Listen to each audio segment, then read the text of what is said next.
Hi all, welcome back to our YouTube channel PSC in text book. ഒരുപാട് നാളിന് ശേഷമാണ് കേട്ടോ നമ്മൾ അടുത്തൊരു വീഡിയോ ആയിട്ട് വന്നിട്ടുള്ളത്. അപ്പോൾ നമ്മൾ 9ാം ക്ലാസ്സിൻ്റെ കെമിസ്ട്രി ഓൾറെഡി ആറാമത്തെ ചാപ്റ്റർ കഴിഞ്ഞ് 7ാമത്തെ ചാപ്റ്ററാണ് നമ്മൾ എടുത്തുകൊണ്ടിരുന്നത് കേട്ടോ.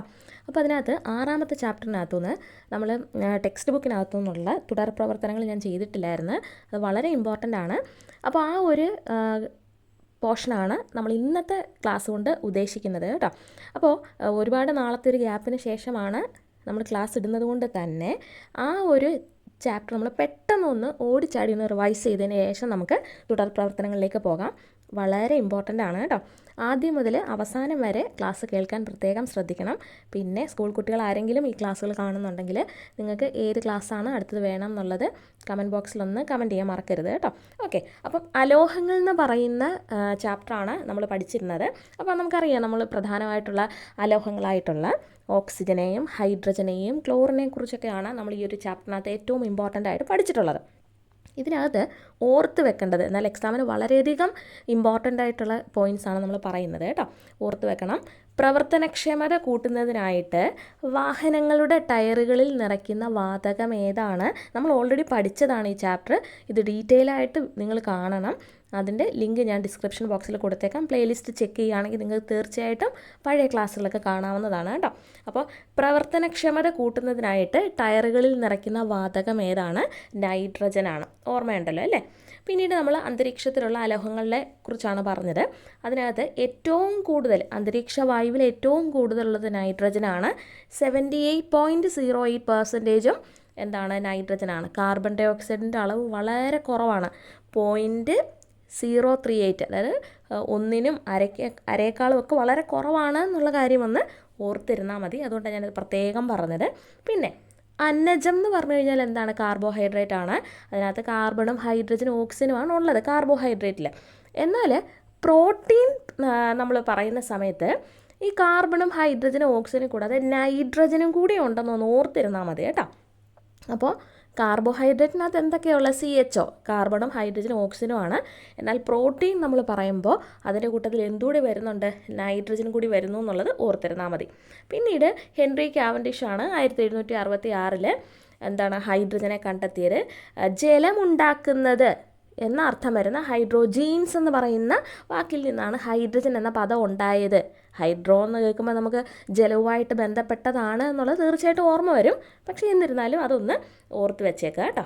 പിന്നെ ഹൈഡ്രജൻ നിർമ്മിക്കുന്നത് എങ്ങനെയാണ് എന്നുള്ളതാണ് നമ്മൾ മെയിനായിട്ടും ഇതിനകത്ത് പഠിച്ചത്. അപ്പോൾ വിചാരിക്കാം, അയ്യോ ഇതൊക്കെ അറിയാമല്ലോ, നമ്മളൊരു 2-3 വർഷത്തിന് മുന്നേ നമ്മൾ SCERT ക്ലാസ്സുകൾ ഇട്ടത് ഇപ്പോഴും അതിനകത്തുനിന്ന് ചോദിച്ചിട്ടുണ്ട്. അപ്പോൾ നമ്മൾ ആദ്യമേ ടെക്സ്റ്റ് നമ്മൾ എക്സ്പ്ലെയിൻ ചെയ്തപ്പോൾ അത്രയും ഡീറ്റെയിൽ ആയിട്ടാണ് നമ്മൾ പറഞ്ഞത് കേട്ടോ. അപ്പോൾ ഇപ്പോൾ ഈ പറയുന്ന കാര്യങ്ങളും വളരെയധികം ഇമ്പോർട്ടൻ്റ് ആണ്.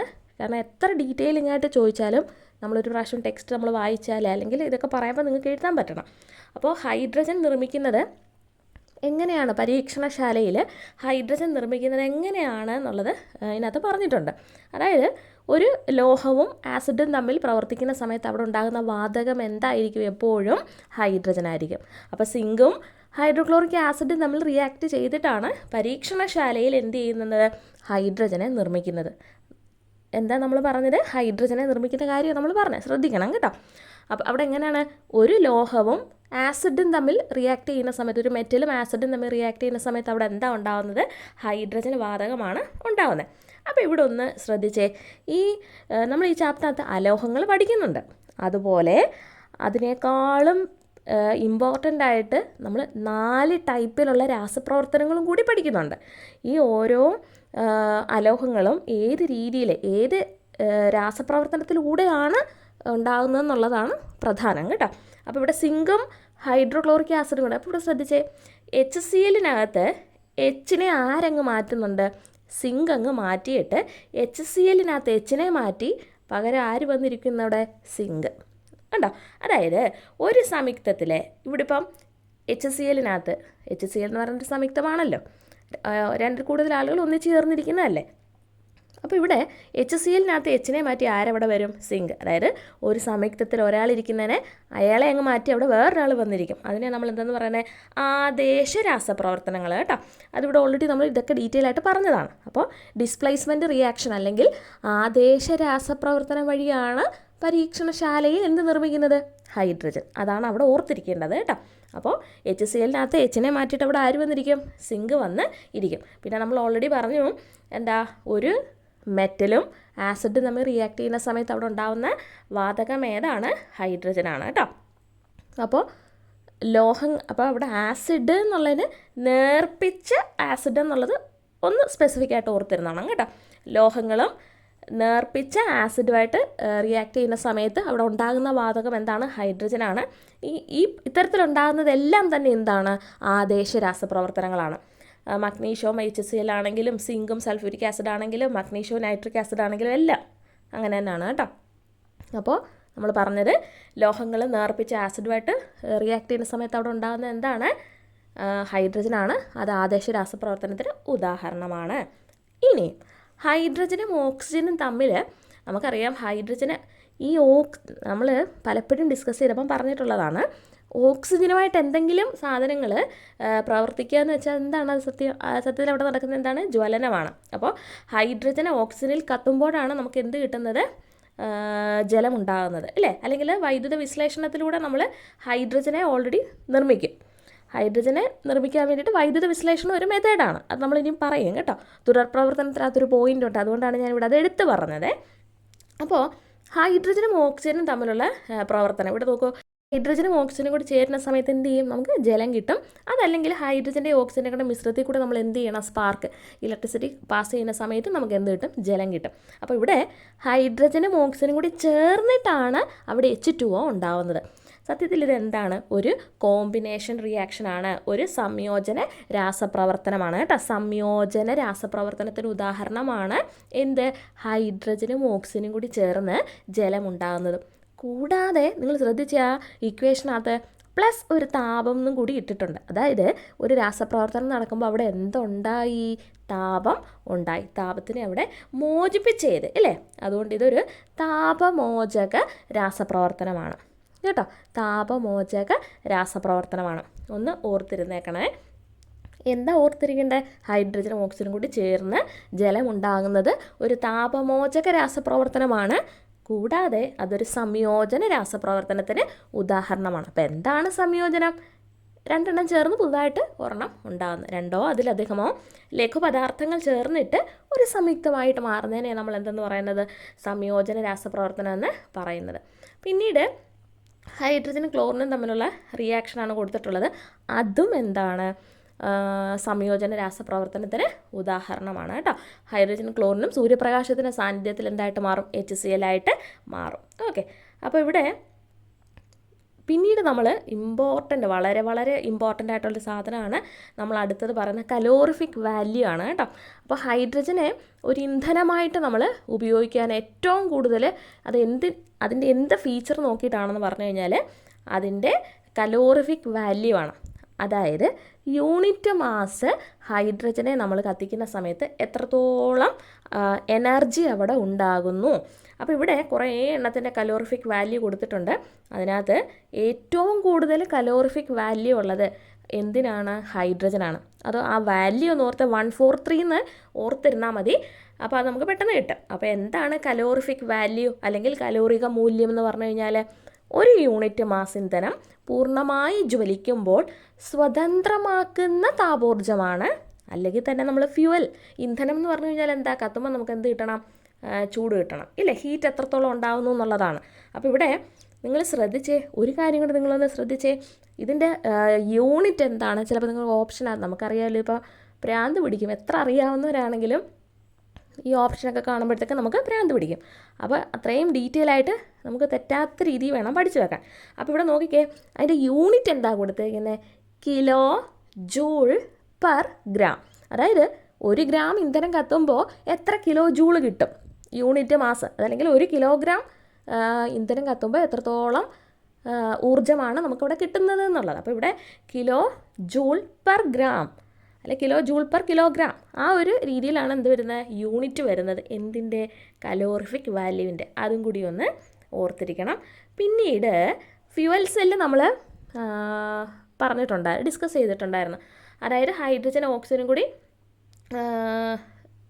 ആനോഡും കാഥോഡുമായിട്ട് വെച്ചിട്ടുള്ള സാധനമാണ് ഫ്യുവൽ സെൽ എന്ന് പറയുന്നത്. വൈദ്യുതി ഉൽപ്പാദിപ്പിക്കാൻ വേണ്ടിയിട്ട് മെയിനായിട്ടുള്ള ഒരു ഗുണം എന്താണെന്ന് വെച്ച് കഴിഞ്ഞാൽ ഇവർക്ക് എന്തില്ല, പൊല്യൂഷൻ ഇല്ല, പിന്നെ ഭയങ്കര എഫക്റ്റീവാണ് എന്നുള്ള കാര്യമൊക്കെ പറഞ്ഞു. ഇവിടെ ഓർത്ത് വെക്കേണ്ട സാധനം, ബഹിരാകാശ വാഹനങ്ങളിലും അന്തർവാഹിനികളിലും ഉപയോഗിക്കുന്നത് എന്താണ്, ഫ്യുവൽ സെല്ലുകളാണ് കേട്ടോ. ബഹിരാകാശ വാഹനങ്ങളിലും അന്തർവാഹിനികളിലും ഉപയോഗിക്കുന്ന എന്താണ്, ഫ്യുവൽ സെല്ലാണ്. ഇമ്പോർട്ടൻ്റ് ആണ് കേട്ടോ. ഈ ഫ്യുവൽ സെല്ലൊക്കെ നമുക്ക് പ്ലസ് ടുവിൻ്റെ ടെക്സ്റ്റിനകത്ത് ഭയങ്കര ഒരുപാട് ഡീറ്റെയിൽ ആയിട്ട് കുറേ സാധനങ്ങളൊക്കെ നമുക്ക് പഠിക്കാനുണ്ട്. പക്ഷേ ഇവിടെ ഇപ്പം ജസ്റ്റ് അറിഞ്ഞിരിക്കേണ്ടത് LGS LD പോലുള്ളതിനകത്ത് അറിഞ്ഞിരിക്കേണ്ടത് ഫ്യുവൽ സെല്ലുകൾ ബഹിരാകാശ വാഹനങ്ങളിലും അന്തർവാഹിനികളിലും ഉപയോഗിക്കുന്നുണ്ട് എന്നുള്ള കാര്യമാണ് കേട്ടോ. അടുത്തത് ഓക്സിജൻ്റെ കാര്യമാണ് പറയുന്നത്. എന്തറിയാം, അന്തരീക്ഷ വായുവിൽ ഏറ്റവും കൂടുതലുള്ളത് എന്തുവാ, നൈട്രജനാണ്. 78.08 നമ്മൾ പറഞ്ഞു. എന്നാൽ ഭൂവൽക്കത്തിൽ ഏറ്റവും കൂടുതലായിട്ട് കാണപ്പെടുന്നത് എന്താണ്, ഓക്സിജനാണ്. ഈ ഭൂവൽക്കത്തിൻ്റെ ഏകദേശം 45 മുതൽ 50% വരെയും എന്താണ്, ഭൂവൽക്കത്തിൻ്റെ 45 മുതൽ 50% വരെയും ഓക്സിജനാണ്. പിന്നെ നമ്മുടെ മനുഷ്യ ശരീരം, സസ്യങ്ങളുടെ ആണെങ്കിലും ജന്തുക്കളുടെ ആണെങ്കിലും 60 മുതൽ 70% വരെയും എന്താണ്, അത് ഏകദേശം ഒന്ന് അറിഞ്ഞിരിക്കണം കേട്ടോ. 60 മുതൽ 70% വരെ എന്താണ്, ഓക്സിജനാണ്. ഭൂവൽക്കത്തിൻ്റെ ആണെങ്കിലോ 45 മുതൽ 50% വരെയും എന്താണ്, അതറിയണം കേട്ടോ, ഓക്സിജനാണ്. അപ്പോൾ നമ്മൾ ജലം ഉണ്ടാക്കുന്നത് എന്നുള്ള ഹൈഡ്രോജീൻസ് നമ്മൾ പറഞ്ഞു. അതുപോലെ ആസിഡ് ഉണ്ടാക്കുന്നത് എന്നർത്ഥം വരുന്ന ഓക്സിജീൻസ് എന്ന് പറയുന്ന പദത്തിൽ നിന്നാണ് ഓക്സിജൻ ഉണ്ടായത്. ആരാണ് കണ്ടുപിടിച്ചത്, ജോസഫ് പ്രീസ്ലിയാണ്. ലാവോസിയാണ് ഓക്സിജൻ എന്ന പേര് കൊടുത്തത് കേട്ടോ. അതും പ്രത്യേകം തിരിഞ്ഞു പോവല്ലേ. ഓക്സിജൻ കണ്ടെത്തിയത് ജോസഫ് പ്രീസ്ലിയാണ് 1774. എന്നാൽ പേര് കൊടുത്തത് ആരാണ്, ലാവോസിയാണ്. ഇനിയും വളരെ പ്രധാനമാണ്, നമ്മൾ ലബോറട്ടറികളിൽ ഓക്സിജനെ നിർമ്മിക്കുന്നത് എങ്ങനെയാണെന്നറിയാമോ, പൊട്ടാസ്യം പെർമാംഗനേറ്റിനെ താപീയ വിഘടനത്തിന് വിധേയമാക്കിയിട്ട്, അതായത് പൊട്ടാസ്യം പെർമാംഗനേറ്റിനെ ചൂടാക്കിയിട്ടാണ് നമ്മൾ എന്ത് നിർമ്മിക്കുന്നത്, ലബോറട്ടറികളിൽ ഓക്സിജൻ നിർമ്മിക്കുന്നത്. എന്തിനെ, അത് ശ്രദ്ധിക്കണേ. കാര്യം എന്താണെന്നറിയാവോ, ഈ പൊട്ടാസ്യം പെർമാംഗനേറ്റിനെ ഹൈഡ്രോക്ലോറിക് ആസിഡുമായിട്ട് ട്രീറ്റ് ചെയ്തിട്ട് നമ്മൾ ഈ ചാപ്റ്ററിൻ്റെ അവസാനം ക്ലോറിനെ നിർമ്മിക്കുന്ന കാര്യവും പറയുന്നുണ്ട്. അപ്പോൾ ഈ പൊട്ടാസ്യം പെർമാംഗനേറ്റ് രണ്ടിടത്തുണ്ട്, അതുകൊണ്ടാണ് പറയുന്നത്. അപ്പോൾ ഓക്സിജനെ നിർമ്മിക്കുന്നത് എങ്ങനെയാണ്, പൊട്ടാസ്യം പെർമാംഗനേറ്റിനെ താപീയ വിഘടനം, അത് ഡീകമ്പോസിഷൻ. അത് നമുക്കറിയാം എന്താണ് വിഘടനം, ഒരു സാധനം വിഘടിച്ച് സ്പ്ലിറ്റായി രണ്ടെണ്ണമായിട്ട് മാറുന്നത്. അപ്പോൾ ഇവിടെ പൊട്ടാസ്യം പെർമാംഗനേറ്റിനെ ഹീറ്റ് ചെയ്യുന്ന സമയത്ത് അവിടെ പൊട്ടാസ്യം മാംഗനേറ്റും മാംഗനീസ് ഡയോക്സൈഡും ഓക്സിജനും ഉണ്ടാകുന്നുണ്ട്. അതായത് ഒരാൾ പൊട്ടാസ്യം പെർമാംഗനേറ്റിൽ നിന്ന് ഇവിടെ 3 പേരുണ്ടാകുന്നു. ചുരുക്കം പറഞ്ഞാൽ ഒരു സംയുക്തം വിഘടിച്ചിട്ട് എന്ത് ചെയ്യുക, 2ഓ അതിൽ കൂടുതലോ ഉൽപ്പന്നങ്ങൾ ഉണ്ടാകുന്നതാണ് എന്ത്, വിഘടനം എന്ന് പറയുന്നത് കേട്ടോ. അപ്പോൾ അറിയാം നമുക്കല്ലെങ്കിലും രാസപ്രവർത്തനത്തിൽ പങ്കെടുക്കുന്ന ആളുകളെയാണ് നമ്മൾ അഭികാരകങ്ങൾ എന്ന് പറയുന്നത്. അതിൻ്റെ ഫലമായിട്ടുണ്ടാകുന്നത് ഉൽപ്പന്നങ്ങളാണ് കേട്ടോ. അതും ഒന്ന് ഓർത്തിരിക്കണം. അപ്പോൾ വിഘടനം എങ്ങനെ നമ്മൾ മനസ്സിലാക്കുന്നത്, ഒരെണ്ണം പലതായിട്ട് മാറുന്നത്, 2ഓ അതിൽ കൂടുതലായിട്ട് മാറുന്നത്. ഇവിടെ കണ്ടോ, NaCl-നകത്തോടെ വൈദ്യുതി കടത്തിവിടുന്ന സമയത്ത് Naയും Cl-ഉമായിട്ട് മാറും. അപ്പോൾ ഒരെണ്ണം ഒന്നിൽ കൂടുതലായിട്ട് മാറുന്നതാണ്, വിഘടിക്കുന്നതാണ് എന്ത്, വിഘടനം, ഡീകമ്പോസിഷൻ എന്ന് പറയുന്നത്. അപ്പോൾ ഹൈഡ്രജൻ്റെയും ഓക്സിജൻ്റെയും കൂടെ മിശ്രിതത്തിലൂടെ നമ്മൾ ഇലക്ട്രിസിറ്റി കടത്തിവിടുന്ന സമയത്ത് നമുക്ക് ജലം നിർമ്മിക്കാം. അതുപോലെ ജലത്തിനെ വൈദ്യുത വിശ്ലേഷണം നടത്തുന്നത് വഴി നമുക്കവിടെ എന്തൊക്കെ കിട്ടും, ഹൈഡ്രജനെയും കിട്ടും, ഓക്സിജനെയും കിട്ടും. പിന്നീട് ഓക്സിജൻ്റെ കുറച്ച് ഫീച്ചേഴ്സാണ് പറയുന്നത്. നിറമില്ല, ഗന്ധമില്ല. ഓക്സിജൻ ജലത്തിൽ ലയിക്കുമോ, തീർച്ചയായിട്ടും ജലത്തിൽ ലയിക്കും. ജ്വലന സ്വഭാവം നമുക്കറിയാം. ഓക്സിജൻ എന്ന് പറയുന്നത് കത്താൻ സഹായിക്കുന്ന വാതകമാണ് കേട്ടോ. ഓക്സിജൻ എന്ന് പറയുന്നത് കത്താൻ സഹായിക്കുന്ന വാതകമാണ്.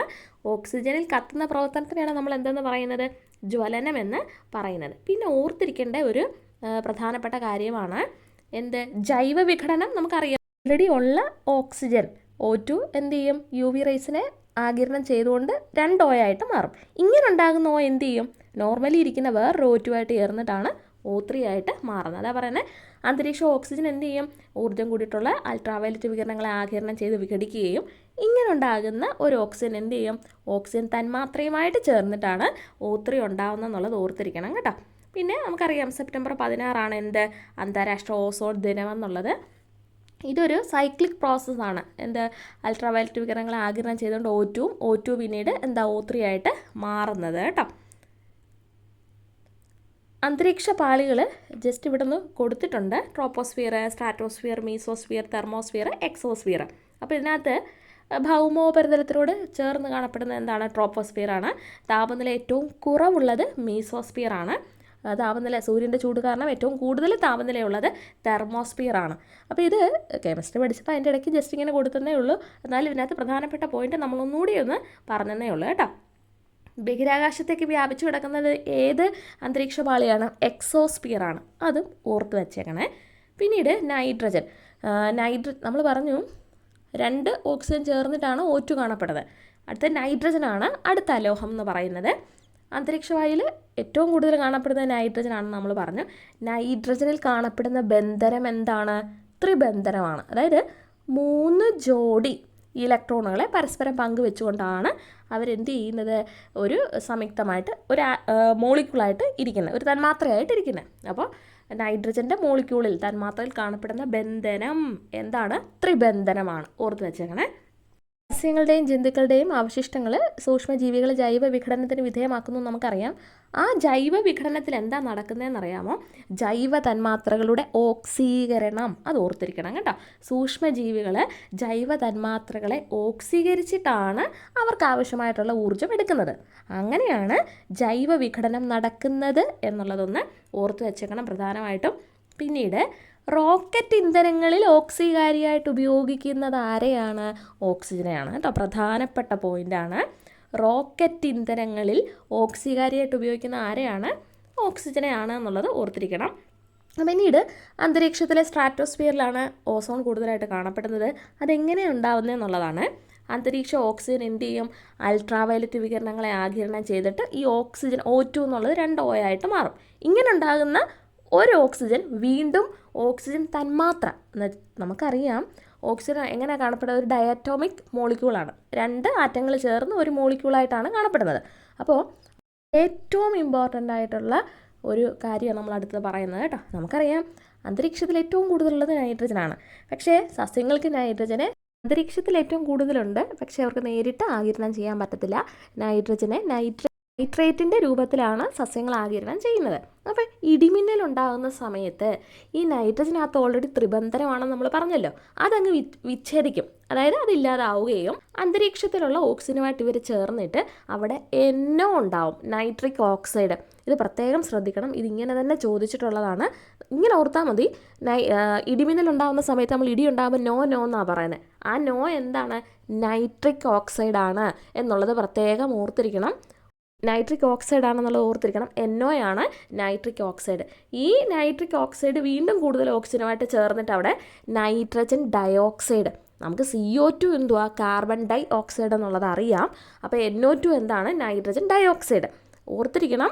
ഇടിമിന്നൽ ഉണ്ടാകുന്ന സമയത്ത് ഉണ്ടാകുന്ന നൈട്രജൻ്റെ സംയുക്തം എന്താണ്? നൈട്രിക് ഓക്സൈഡാണ് NO എന്ന് ഓർത്തിരുന്നാൽ മതി. ആ ബാലൻസ്ഡ് ഇക്വേഷനും അറിയണം. N2ഉം O2ഉം കൂടെ ചേർന്നിട്ടാണ് എന്തുണ്ടാവുന്നത്? 2NO ഉണ്ടാവുന്നത്. ഈ നൈട്രിക് ഓക്സൈഡ് വീണ്ടും ഓക്സിജനുമായിട്ട് ചേർന്ന് നൈട്രജൻ ഡയോക്സൈഡ് ഫോം ചെയ്യും. ഈ നൈട്രജൻ ഡയോക്സൈഡ് വീണ്ടും ഓക്സിജൻ്റെ സാന്നിധ്യത്തിൽ മഴവെള്ളത്തിൽ ലയിച്ചിട്ട് എന്തായിട്ട് മാറും? നൈട്രിക് ആസിഡായിട്ട് മാറുകയും ഇത് മണ്ണിലുള്ള ധാതുക്കളുമായിട്ട് ചേർന്നിട്ട് നൈട്രേറ്റുകളായിട്ട് മാറുകയും ചെയ്യും. അങ്ങനെ എന്ത് ചെയ്യാം? സസ്യങ്ങൾക്കിത് ആഗിരണം ചെയ്യാം. പയർവർഗ്ഗത്തിൽപ്പെട്ട ചെടികളുടെ വേരുകളിൽ കാണപ്പെടുന്നതാണ് റൈസോബിയം ബാക്ടീരിയം. പലർക്കും അസറ്റോബാക്ടർ എന്നും തരും. പക്ഷേ റൈസോബിയമാണ് റൂട്ടിൽ കാണപ്പെടുന്നത്. 6 ഓർത്തിരിക്കണം കേട്ടോ. എന്താ നമ്മൾ പറഞ്ഞത്? ലെഗ്യുമിനസ് പ്ലാന്റിൻ്റെ പയർവർഗ്ഗത്തിൽപ്പെട്ട ചെടികളുടെ വേരുകളിൽ കാണപ്പെടുന്ന ബാക്ടീരിയ ഏതാണ്? റൈസോബിയമാണ് എന്നുള്ളത് ഓർത്തിരിക്കണം. ഇത് എന്ത് ചെയ്യും? മണ്ണിലെ നൈട്രജൻ്റെ അളവ് കൂട്ടും കേട്ടോ. അവർക്ക് അന്തരീക്ഷ നൈട്രജനെ ആഗിരണം ചെയ്ത് നൈട്രജൻ്റെ സംയുക്തങ്ങളാക്കി മാറ്റാനുള്ള കഴിവുണ്ട്. ആർക്ക്? ഈ റൈസോബിയം ബാക്ടീരിയയ്ക്ക്. അപ്പോൾ പയർ ചെടികളൊക്കെ നടുന്ന സമയത്ത് എന്ത് ചെയ്യും? മണ്ണിലെ നൈട്രജൻ്റെ അളവ് കൂടും. നമ്മൾ രാസവളങ്ങൾ യൂറിയ നമ്മൾ ചേർക്കുന്ന എന്തിനു വേണ്ടിയിട്ടാണ്? നൈട്രജൻ്റെ അളവ് കൂട്ടാൻ വേണ്ടിയിട്ട്. അപ്പോൾ അത് രാസവളമാണ് ഉപയോഗിക്കുന്നത്. അത് ഈ ചാപ്റ്ററിൽ തന്നെ ധാരാളം പറയുന്നുണ്ട്. നമ്മളെപ്പോഴും നമ്മുടെ വീടുകളിലാണെങ്കിലും പച്ചക്കറികൾ ചെയ്യുന്ന സമയത്ത് ജൈവവളങ്ങൾ രാസവളങ്ങളെക്കാൾ ചിലവ് കൂടുതലാണ്. അതുപോലെ തന്നെ ആദ്യത്തെ വർഷങ്ങളിലൊക്കെ നമുക്ക് സത്യം പറഞ്ഞു കഴിഞ്ഞാൽ എന്ത് കിട്ടും, അതിനകത്തുനിന്ന് വിളവ് കുറവായിരിക്കും. പക്ഷേ നമ്മൾ ജൈവ രീതി തന്നെ മുന്നോട്ട് പോവുകയാണെങ്കിൽ ഓരോ വർഷം കഴിയും തോറും തീർച്ചയായിട്ടും നമ്മുടെ മണ്ണിൻ്റെ ക്വാളിറ്റി കൂടുകയും നമുക്ക് കിട്ടുന്ന ഈൽഡ് വിളവുകൾ കൂടുതലും കിട്ടത്തുള്ളൂ. രാസവളം നമ്മൾ പെട്ടെന്ന് ഇച്ചിരിയൊക്കെ വാരി വിതറി കഴിഞ്ഞാൽ ഒത്തിരി കിട്ടുമെന്നൊക്കെ പറഞ്ഞ് പോകും. പക്ഷേ പിന്നീട് ആ മണ്ണ് ഒന്നിനും കൊള്ളാതെ വരും കേട്ടോ. അത് കൂടുതലിനകത്ത് പറയുന്നുണ്ട് കേട്ടോ. ഇനിയും ആഹാര പാക്കറ്റുകളിൽ ഓക്സിജൻ്റെ സാന്നിധ്യം ഒഴിവാക്കുന്നതിന് ചേർക്കുന്നത് എന്താണ്? നൈട്രജനാണ്. ഇമ്പോർട്ടൻ്റ് ആണ് ആ ഒരു പോയിൻ്റ്. എന്താണ് നമ്മൾ പറഞ്ഞു, വാഹനങ്ങളുടെ ടയറുകളിൽ നിറയ്ക്കുന്ന കാര്യം പറഞ്ഞ്, പിന്നീട് ഇമ്പോർട്ടൻ്റ് ആണ് ആഹാര പാക്കറ്റുകളിൽ ഓക്സിജൻ്റെ സാന്നിധ്യം ഒഴിവാക്കുന്നതിനും അവിടെ ചേർക്കുന്നത് എന്താണ്? നൈട്രജനാണ്. പിന്നീട് ഈ നൈട്രജനെ ദ്രവീകരിക്കുമ്പോൾ, അതായത് ലിക്വിഡ് ഫോമിലുള്ളതിനെ നമ്മൾ എന്തായിട്ട് ഒരു ശീതീകാരിയായിട്ട് കൂളൻ്റായിട്ട് ഉപയോഗിക്കും. അത് ഓർത്തിരിക്കണം. ദ്രവീകരിച്ച നൈട്രജനെ ശീതീകാരിയായിട്ട് ഉപയോഗിക്കും. പിന്നീട് ഈ ചാപ്റ്ററിനകത്ത് പഠിക്കുന്നത് ക്ലോറിനെ കുറിച്ചാണ്. ലാസ്റ്റ് അലോഹമാണ്, നോൺ മെറ്റലാണ് ക്ലോറിൻ. ഈ ചാപ്റ്റർ നമ്മൾ ഡിസ്കസ് ചെയ്യുന്നത്. ഇത് 1774 കോൾ വില്യം ഷീലയാണ് ക്ലോറിൻ വാതകം കണ്ടുപിടിച്ചത്. പക്ഷേ അതൊരു മൂലകമാണെന്ന് തിരിച്ചറിഞ്ഞത് ഹംഫ്രി ഡേവിയാണ്. അത് പ്രത്യേകം ഇതിനകത്ത് എടുത്ത് പറയുന്നുണ്ട്. അപ്പോൾ പൊട്ടാസ്യം പെർമാംഗനേറ്റിനെ താപീയ വിഘടനം ചെയ്യുമ്പോൾ നമുക്ക് ഓക്സിജൻ ഉണ്ടാക്കി. ഇനി ക്ലോറിൻ ഉണ്ടാക്കുന്നത് എങ്ങനെയാണെന്നറിയാമോ? പൊട്ടാസ്യം പെർമാംഗനേറ്റിനെ ഹൈഡ്രോക്ലോറിക് ആസിഡുമായിട്ട് റിയാക്ട് ചെയ്യുന്നതിൻ്റെ ഫലമായിട്ടാണ് എന്തുണ്ടാവുന്നത്? ക്ലോറിൻ ഉണ്ടാവുന്നത്. അപ്പോൾ ഞാൻ പറഞ്ഞില്ലേ, നമ്മൾ ഈ ചാപ്റ്ററിനകത്ത് 2 പൊട്ടാസ്യം പെർമാംഗനേറ്റ് പഠിക്കും. അപ്പോൾ ചിലർക്കെങ്കിലും ഇതെല്ലാം കൂടെ തിരിയും, തിരിയാത്തവരും ഉണ്ട്, എന്നാൽ ചിലർക്ക് ഇത് നല്ല പ്രയാസമുള്ളവരും ഉണ്ട് കേട്ടോ. അപ്പം പൊട്ടാസ്യം പെർമാംഗനേറ്റിനെ ഗാഢ കോൺസെൻട്രേറ്റഡ് ഹൈഡ്രോക്ലോറിക് ആസിഡുമായിട്ട് റിയാക്ട് ചെയ്യുന്ന സമയത്താണ് നമുക്കവിടെ എന്ത് കിട്ടുന്നത്? ക്ലോറിനെ കിട്ടുന്നത്. പൊട്ടാസ്യം പെർമാംഗനേറ്റിനെ ഗാഢ ഹൈഡ്രോക്ലോറിക് ആസിഡ് റിയാക്ട് ചെയ്തിട്ടാണ് ക്ലോറിൻ ഉണ്ടാകുന്നത്. ഈ ക്ലോറിൻ വാതകത്തിനെ നമ്മൾ ജലബാഷ്പത്തിലൂടെ കടത്തിവിടും. അതെന്തിനാണെന്ന് അറിയാമോ? ഈ ക്ലോറിനോടൊപ്പം എന്തും ഉണ്ടാവുന്നുണ്ട്? ഹൈഡ്രജൻ ക്ലോറൈഡ് വാതകവും കൂടി ഉണ്ടാവുന്നുണ്ട്.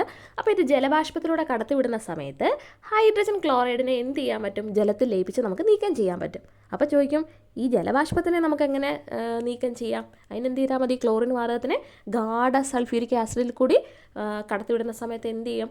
ജലബാഷ്പത്തിനെ ആര് വലിച്ചെടുത്തോളും? Sulphuric acid വലിച്ചെടുത്തോളും. അപ്പോൾ നമ്മൾ പൊട്ടാസ്യം പെർമാംഗനേറ്റിനെ ഗാഢ ഹൈഡ്രോക്ലോറിക് ആസിഡുമായിട്ട് റിയാക്ട് ചെയ്യുന്ന സമയത്ത് നമുക്ക് ക്ലോറിൻ ഉണ്ടാവും.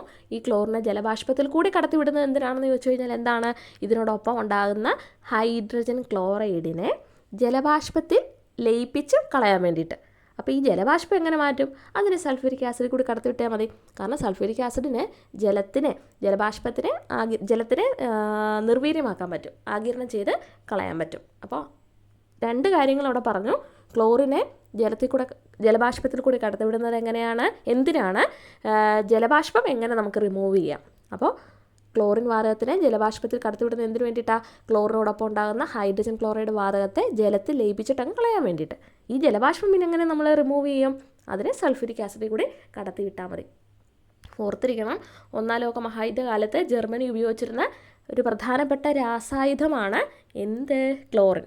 അത് ഓർത്ത് വെക്കണം. പിന്നെ നമ്മൾ പറഞ്ഞു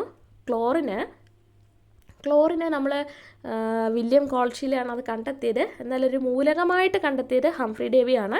അവിടെ പ്രത്യേകം അതിൻ്റെ നിറം പറയുന്നുണ്ട്. പച്ച കലർന്ന മഞ്ഞ എന്നർത്ഥം വരുന്ന ക്ലോറോസ്, ഗ്രീനിഷ് യെല്ലോ കളറാണ്. അപ്പോൾ അവിടെ എന്തുമായാലും അപ്പോൾ എന്തുണ്ട്? ക്ലോറിന് നിറമുണ്ട്. അപ്പം ക്ലോറിൻ്റെ ഫീച്ചേഴ്സ് പറയുമ്പോൾ ഇതുവരെയുള്ളതിനൊന്നും നിറവും മണമൊന്നും ഇല്ലായിരുന്നു. പക്ഷേ ക്ലോറിൻ എന്തുണ്ട്? നിറമുണ്ട്. പിന്നെ ഒരു പഞ്ചൻ്റ് സ്മെല്ലാണ്, മൂക്ക് തുളച്ച് കയറുന്നത്. ബ്ലീച്ചിങ് പൗഡറിൻ്റെ സ്മെല്ലാണ് ആർക്കുള്ളത്? ക്ലോറിനുള്ളത്. പിന്നെ ഡെൻസിറ്റി എന്ന് പറയുന്നത് വായുവിനേക്കാളും കൂടുതലാണ്. അപ്പോൾ ഓക്സിജനും അങ്ങനെ തന്നെയാണ്. എന്താണ് ഡെൻസിറ്റി എന്ന് പറയുന്നത്? സാന്ദ്രത എന്ന് പറയുന്നത് വായുവിനേക്കാളും കൂടുതലാണ്. അത് ഓർത്ത് വെക്കണം. ഇനിയും ബ്ലീച്ചിങ് ആക്ഷനാണ്. അപ്പോൾ ബ്ലീച്ചിങ് പ്രവർത്തനം നടത്തുന്ന ആരാണ്? ക്ലോറിനാണ്. അപ്പോൾ ഇതെന്നാ സാധനം? ക്ലോറിൻ വാതകത്തിന് നനഞ്ഞ വസ്തുക്കളെ എന്തിനുള്ള കഴിവുണ്ട്? നിറമില്ലാതാക്കാനുള്ള കഴിവുണ്ട്. അപ്പോൾ ബ്ലീച്ചിങ് പ്രവർത്തനം നമുക്കറിയാം ബ്ലീച്ചിങ് പ്രവർത്തനം നടത്തുന്ന ആരാണ്? ക്ലോറിനാണ്. അപ്പോൾ അതെന്താണെന്നുള്ളതും കൂടി ഒന്ന് ഓർത്തിരിക്കണം കേട്ടോ. എന്താ? ക്ലോറിൻ വാതകത്തിന് നനഞ്ഞ വസ്തുക്കളെ എന്താക്കാം? നിറമില്ലാതാക്കാനുള്ള ഒരു കഴിവുണ്ട്. ഇനി പ്രധാനമാണ് കെമിസ്ട്രി ഓഫ് ബ്ലീച്ചിങ് ആണ് നമ്മൾ പറയുന്നത്. ബ്ലീച്ചിങ് എന്നുള്ള അതിനകത്ത് എന്തൊക്കെ സാധനങ്ങളാണ് നടക്കുന്നത് എന്നുള്ളതാണ് കേട്ടോ. ക്ലോറിൻ ഈർപ്പവുമായിട്ട് പ്രവർത്തിച്ച്, ക്ലോറിൻ ഈർപ്പം എന്ന് പറഞ്ഞാൽ ജലവുമായിട്ട് പ്രവർത്തിച്ചിട്ട് അവിടെ എന്തുണ്ടാകുന്നുണ്ട്? HCl നമുക്കറിയാം, HOCl അതെന്താ? ഹൈപ്പോക്ലോറസ് ആസിഡ് കേട്ടോ. അപ്പോൾ ക്ലോറിൻ ജലവുമായിട്ട് പ്രവർത്തിച്ച്, അതായത് ക്ലോറിൻ എപ്പോൾ ജലവുമായിട്ട് കോണ്ടാക്റ്റിൽ വരുന്നോ ആ സമയത്ത് അവിടെ എന്തുണ്ടാവും? ഈ ഹൈപ്പോക്ലോറസ് ആസിഡ് ഉണ്ടാവും. ഈ ഹൈപ്പോക്ലോറസ് ആസിഡ് എന്ന് പറയുന്നത് ഒരു സ്ഥിരതയില്ലാത്ത വസ്തുവാണ്. അതുകൊണ്ട് തന്നെ എന്ത് ചെയ്യും? അവർ പെട്ടെന്ന് വിഘടനത്തിന് വിധേയമായി അവിടെ ഒരു കണ്ടോ, ഒരു കൂട്ടിനകത്തൊക്കെ ഇട്ട് വെച്ചേക്കുന്നവരോ, അതെന്താണ്? അതിനെ പറയുന്നത് നവജാത ഓക്സിജൻ, നേസൻ്റ് ഓക്സിജൻ എന്നാണ് കേട്ടോ. അപ്പോൾ ഇതെന്ത് ചെയ്യും? പെട്ടെന്ന് നിറമുള്ള വസ്തുക്കളെ ഓക്സീകരിച്ച് അതിന് നിറമില്ലാതാക്കുന്നു.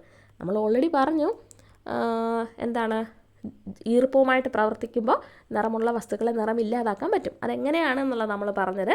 ക്ലോറിൻ ജലവുമായിട്ട് കോണ്ടാക്റ്റിൽ വരുന്ന സമയത്ത് അവിടെ എന്താ ഉണ്ടാവുന്നത്? ഹൈപ്പോക്ലോറസ് ആസിഡ്, HOCl ഉണ്ടാവും. ഇതെന്ന് പറയുന്നത് അൺസ്റ്റേബിൾ ആണ്, അസ്ഥിരമാണ്. അതുകൊണ്ട് തന്നെ അത് വീണ്ടും വിഘടിച്ചിട്ട് HClഉം നേസൻ്റ് ഓക്സിജൻ, നവജാത ഓക്സിജനുമായിട്ട് മാറും. ഇതാണ് എന്ത് ചെയ്യുന്നത്? നിറമുള്ള വസ്തുക്കളെ ഓക്സീകരിച്ച് നിറമില്ലാതാക്കി മാറ്റുന്നത്. അതുപോലെ ഏറ്റവും ഭയങ്കര ഇമ്പോർട്ടൻ്റ് ആണ് ക്ലോറിൻ്റെ ബ്ലീച്ചിങ് പ്രവർത്തനം എന്ന് പറയുന്നത് എന്താണ്? ഓക്സീകരണ പ്രവർത്തനമാണ് എന്നുള്ളതും കൂടി ഓർത്ത് വെച്ചേക്കണം. ഇതൊക്കെ നമ്മൾ പറഞ്ഞതാണ്, പിന്നെയും കിടന്ന് പറയുന്നതാണ് കേട്ടോ. ജലശുദ്ധീകരണത്തിന് ഉപയോഗിക്കുന്ന എന്താണ്? ക്ലോറിനാണ്, പ്രത്യേകം ഓർത്തിരിക്കണം. കീടനാശിനിയായിട്ടും ക്ലോറിനെ ഉപയോഗിക്കും, ബ്ലീച്ചിങ്ങിന് ഉപയോഗിക്കും എന്നുള്ളത് നമുക്ക് അറിയാം എല്ലാവർക്കും.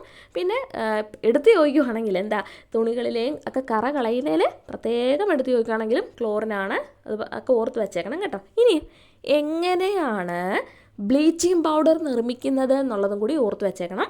ഈർപ്പരഹിതമായ കുമ്മായപ്പൊടിയിലൂടെ ഈർപ്പരഹിതമായ ക്ലോറിൻ വാതകം കടത്തിവിട്ടിട്ടാണ് ബ്ലീച്ചിങ് പൗഡർ നിർമ്മിക്കുന്നത്. വേണ്ട, പ്രത്യേകം ഈർപ്പരഹിതമായ കുമ്മായപ്പൊടിയിലൂടെ ഈർപ്പരഹിതമായ ക്ലോറിൻ വാതകം കടത്തിവിട്ടിട്ടാണ് എന്ത് നിർമ്മിക്കുന്നത്? ബ്ലീച്ചിങ് പൗഡർ നിർമ്മിക്കുന്നത്. ഇനി അടുത്തത് ക്ലോറൈഡുകളെ തിരിച്ചറിയുന്ന ഒരു രീതിയും കൂടി ഇവിടെ പറഞ്ഞിട്ടുണ്ട്. നമുക്ക് എന്തെങ്കിലും ഒരു സാധനം അത് ക്ലോറൈഡാണോ, ക്ലോറിൻ അതിനകത്ത് അടങ്ങിയിട്ടുണ്ടോ എന്നുള്ളത് നമുക്ക് എന്ത് ചെയ്താൽ മതി? ആ തന്നിരിക്കുന്നതിൻ്റെ അകത്തോട്ട് അതിൻ്റെ ലായനിയിലേക്ക്, അതിൻ്റെ തന്നെ ലവണ ലായനിയിലേക്ക് സിൽവർ നൈട്രേറ്റ് നമ്മൾ ചേർക്കണം.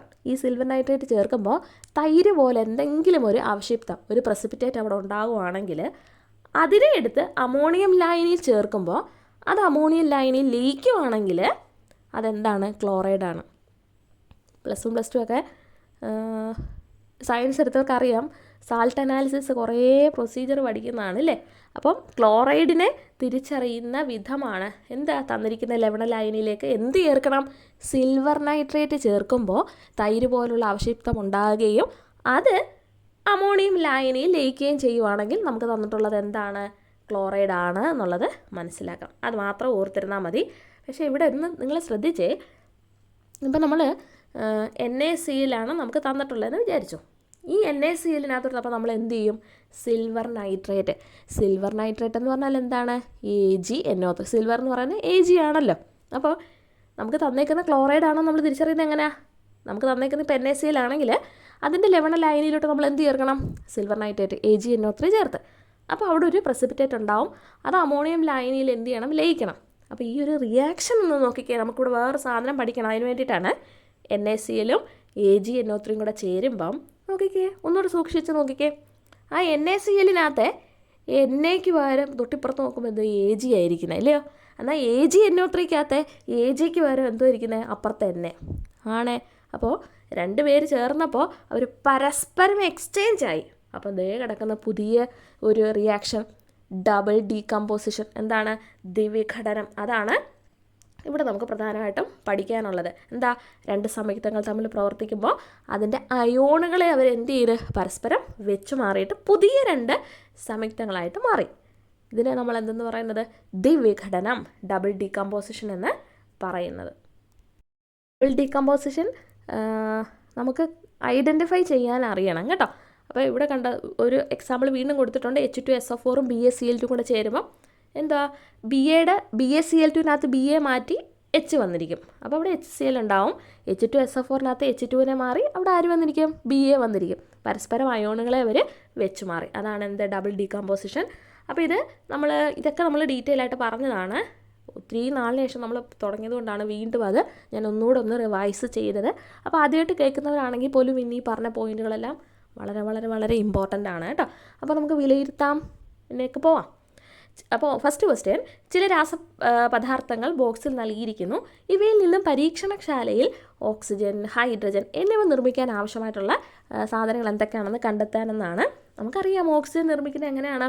പൊട്ടാസ്യം പെർമാംഗനേറ്റിനെ താപീയ വിഘടനം ചെയ്യുന്നത് വഴി. അപ്പോൾ ഓക്സിജൻ നിർമ്മാണത്തിന് ആര് വേണം? പൊട്ടാസ്യം പെർമാംഗനേറ്റ് വേണം. ക്ലോറിൻ ആയിരുന്നെങ്കിലോ പൊട്ടാസ്യം പെർമാംഗനേറ്റ് വേണം, കോൺസെൻട്രേറ്റഡ് HCl വേണം. അപ്പോൾ ഇവിടെ എന്തായാലും ക്ലോറിൻ ചോദിച്ചിട്ടില്ല. ഹൈഡ്രജൻ ആണെങ്കിലോ നമുക്കറിയാം ലോഹങ്ങളും നേർപ്പിച്ച ആസിഡും കൂടെ ചേരുമ്പോൾ നമുക്ക് എന്ത് കിട്ടും? ഹൈഡ്രജൻ. അതായത് സിങ്കും സൾഫ്യൂരിക് ആസിഡോ അല്ലെങ്കിൽ സിങ്കും ഹൈഡ്രോക്ലോറിക് ആസിഡും കൂടെ ഒക്കെ ചേരുമ്പോൾ നമുക്ക് എന്ത് കിട്ടും? ഹൈഡ്രജൻ കിട്ടും. ഓക്കെ, ഇനി വാതകങ്ങളുമായിട്ട് ബന്ധപ്പെട്ട പ്രസ്താവനകളാണ്. അത് ആരൊക്കെയാണെന്നുള്ളത് നമ്മൾ കണ്ടെത്തണം. ജ്വലന സ്വഭാവമുള്ളതും ജലത്തിൻ്റെ വൈദ്യുത വിശ്ലേഷണത്തിലൂടെ ലഭിക്കുന്നതുമായിട്ടുള്ള വാതകം ഏതാണ്? ഹൈഡ്രജൻ. നമ്മൾ ഓൾറെഡി പറഞ്ഞു. ജ്വലന സ്വഭാവം എന്ന് കാണുമ്പോൾ തന്നെ നമുക്കറിയാം ആരാണ്? ഹൈഡ്രജനാണ്. ജ്വലന സ്വഭാവമുള്ളതും ജലത്തിൻ്റെ വൈദ്യുത വിശ്ലേഷണത്തിലൂടെ ലഭിക്കുന്നതുമായിട്ടുള്ള വാതകമാണ് ഹൈഡ്രജൻ. അടുത്തത്, ജലശുദ്ധീകരണത്തിന് ഉപയോഗിക്കുന്ന വാതകം ആരാണ്? ക്ലോറിൻ. ജലശുദ്ധീകരണത്തിന് ഉപയോഗിക്കുന്ന ആരാണ്? ക്ലോറിനാണ്. സസ്യങ്ങളുടെ വളർച്ചയ്ക്ക് അനിവാര്യമായിട്ടുള്ള മൂലകം ആരാണ്? നൈട്രജൻ. നമുക്കറിയാം. പിന്നെ പൊട്ടാസ്യം പെർമാംഗനേറ്റിൻ്റെ താപീയ വിഘടനത്തിൽ നിന്നുണ്ടാകുന്ന വാതകം കണ്ടോ, പ്രധാനമാണ് ആ ഒരു പോയിന്റ്. പൊട്ടാസ്യം പെർമാംഗനേറ്റിൻ്റെ താപീയ വിഘടനം നടത്തുന്നത് വഴി നമുക്ക് കിട്ടുന്നത് ആരെയാ? ഓക്സിജനെ. ഇനി കണ്ടോ, മാച്ച് ദ ഫോളോയിങ് ആണ്. അവിടെ ഹൈഡ്രജൻ എന്താ? ഇന്ധനമാണ് അല്ലേ? കലോറിഫിക് വാല്യൂ എന്ന് പറഞ്ഞേ 143 ഓർത്തിരിക്കണം. ഓക്സിജനുമായിട്ട് അവിടെ ചേർന്നത് ആരാ? ജൈവ വിഘടന. കാര്യം എന്തുകൊണ്ടാ? ജൈവ വിഘടനത്തിൽ ഓക്സീകരണമാണ് നടക്കുന്നത് കേട്ടോ. പിന്നെ ക്ലോറിൻ എന്താണ്? അണുനാശിനിയായിട്ട് ഉപയോഗിക്കും. നൈട്രജനാണ് അവിടെ എന്തായിട്ട് വരുന്നത്? ഇത് ചിലർക്കെങ്കിലും എന്ത് ചെയ്യും, ആ ഒരു പോയിന്റ് അങ്ങോട്ടും ഇങ്ങോട്ടൊക്കെ തെറ്റുന്നതാണ് കേട്ടോ. നമ്മൾ പറഞ്ഞു ലിക്വിഡ് നൈട്രജനെ എന്തായിട്ട് ഉപയോഗിക്കും?